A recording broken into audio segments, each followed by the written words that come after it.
Joan den larunbatean Artzaionaren katedralak espiritualtasun handiko ekitaldi bat bizi izan zuen, Maria Pilar Izquierdo doatxoarekin lotuta. Eukaristian bere irudi berria bedinkatu zen aurrerantzean katedralean modu iraunkorrean ikusgai egongo da.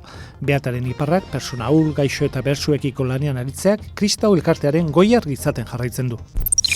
Igandean iketzaituta aztuko izenburupean adineko personen munduko jardunaldi ospatu zen. Adineko personen lana aitortzeko, eskertzeko eta aldamenean izateko. Zutabe isileak, fedearen, jakituriaren eta famili maitasunaren igorleak. Jakina denez, zahartzaroa eta paiderra da bizitza espiritualerako. Bertan, jainkoaren maitasuna berrorkitu daiteke eta otoitza eta itxaropena indartu.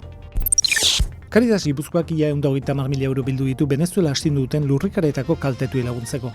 Ekarpenei esker premierik larrienei erantzuten jarraitu ahal izango dute.